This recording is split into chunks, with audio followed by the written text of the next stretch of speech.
day everyone, I am Rika Marie Atienza Saikadato and I'm going to discuss the importance of weight.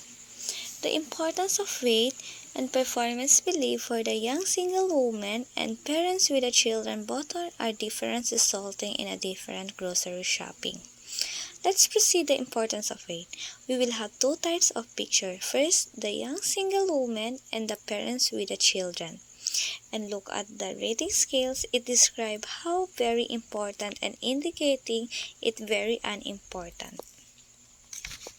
Importance weight is may tinitingnan ng isang customer kung ang product na bibilhin nila is pangnasa, hindi lamang pang convenience or easy lamang. Tinitingnan din nila yung mga availability nito, pero mas lamang pa rin kung ito ay papatok sa nasa or available siya sa pangkalahatan. Second is the evaluating retailers. Research has shown the customer overall evaluation as alternative. In this situation, trade retailers is related to the sum of performance belief multiplied by the improvement weights. Evaluation retailer is kung paano mo i-value yung overall performance between sa kung paano ang mas lamang sa ang economy ba, convenience ba, or assortment of yung availability ng product.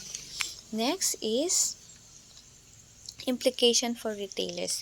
It describes how retailers can use the multi-attribute model to improve customers' experience and encourage them to shop at the retailer more frequently.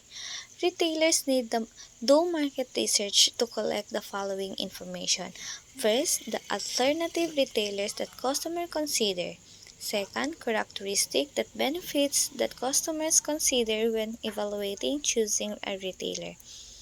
Third, customer rating each retailer's performance on the characteristic. Number 4, the improvement weights that customer attach to the characteristics. Pag sinabi nating implication of retailers is kung paano makitungo or ayusin ng isang retailer ang pakikitungo niya sa mga customer so that mas lalong mai-encourage sila na tangkilikin or balikan ang kanilang paninda. Next is the getting into the consideration set.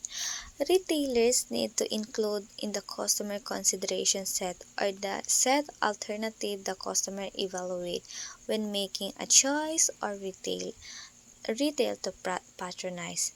We will have 3 methods of retailer. First, increased beliefs about the store's performance.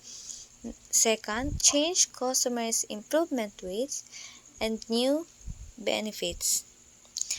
Getting into the consider set is it means ito yung mga kino-consider yung mga suggestions, opinions ng mga customer to aware para din mas ma-improve kung may dapat bang i-improve yung performance and ng business product ng retailers. Therefore, hindi lamang retailer ang makakapag-benefit kundi both sila.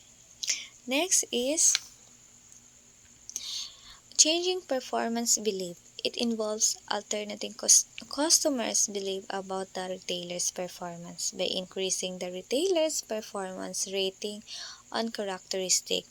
The supermarket improves the rating on economy by lowering prices and assortment rating by stocking more gourmet and ethnic foods.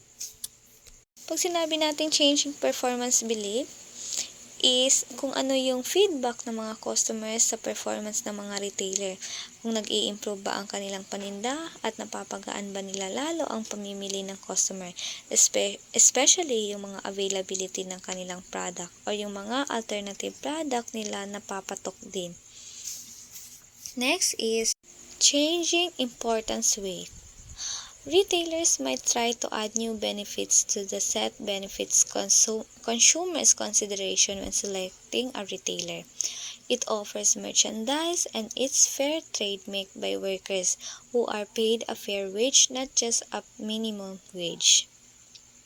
Pag sinabi nating changing importance weight, ito yung attracting the customer to increase the importance or maging convenience para maging easy sa mga customer o mas ma-improve yung sales ng retailers. In short, changing importance weight is to attract the customers. And lastly, the adding a new benefits. Retailers might try to the new benefits to the set of benefits customers consider when selecting retailers. It offers merchandise and in fair trade by working who are paid a fair wage.